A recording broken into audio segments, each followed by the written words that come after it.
পালো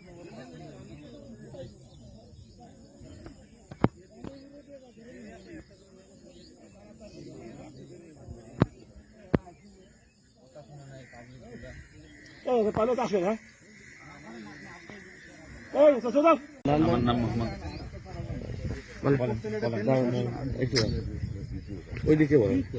আসসালামু আলাইকুম, আমার নাম মোহাম্মদ খায়রুল ইসলাম। আমি একজন প্রাইমারি টিচার। আমার স্টেট হইল আসাম। ইন্ডিয়ার একটা অংশ হইল, একটা স্টেট হইল আসাম। এই আসামের মরিগাঁও জেলার এই Mikirbheta PS post office Mikirbheta, আর আমার গ্রাম হইল খান্দাপুকুরি। আমারে মিকিরভেটা বর্ডার পুলিশে আর কি আমার 23 তারিখে লয়ে এসে ইয়ের মধ্যে গোয়ালপাড়া ডিটেনশন ক্যাম্প মাটিয়া। তা কালকে আবার আমার করলো কি আসন্ন মাঝে আগে আগে করলো কি আমার লয়ে আইতেছে এখানে। আমি আইতে চাই না দেখে আমার খুব মারধর করছে। আচ্ছা থেকে বাইরে কিবা করে হলাইছে। আমি যেন একজন শিক্ষক খুব ভার করছি, হাজার রিকোয়েস্ট করছি বলে স্যার মই একজন শিক্ষক, আপনাকে শিক্ষকের একটা হেরি দিও, সম্মান দিও না। পাড়ায় পুরা একেবারে আমার গাড়ি পড়াইছে আর সুরের মতন আর দুটার পিছনে বাঁধছে।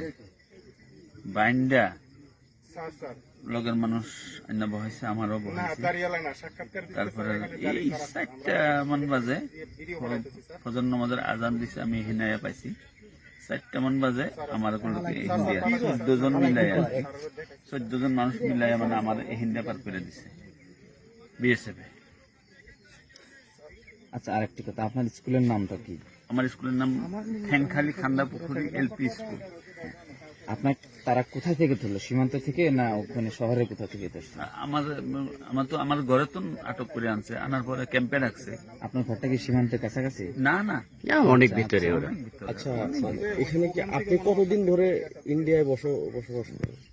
আমি তো স্বাধীন হওয়ার আগে আমার বাবা মায় জন্ম হেনে বসবাস করছে। ভারত স্বাধীন ভারতের আদিবাসী। হ্যাঁ।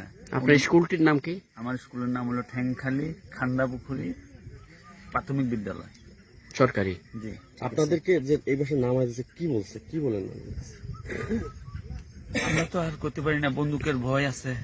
আমার কোন সময় শুট করে দেয়। সবের পরে আমার 2 হাত বাইন্দা, আমি তো ভাবছি আমি পার হইতে পারুম না। আমি তো ভাবছি আমার শেষ করে লাগব। খুব বড় খতমের দোয়া করছি। আর তারপরে আপনাদের কাছে কোনো আইডি কার্ড কি? না, সম্পূর্ণ রেখে দিছে। এই ক্যাম্পে রাখছে, আমার লগে 8000 টাকা আছে, আমি তো দেয় নাই, নিয়ে রাখছে। খাওয়া দাওয়া করার লাগে পয়সা আনছিলাম আর কি। আমার বেডিং সেডিং সব নিয়ে রেখে দিচ্ছে। আপনার পরিবার জানে? আমার পরিবার এখন পর্যন্ত জান নাই, বোধ খবর যদি পাইছে জানবো। আচ্ছা, আমার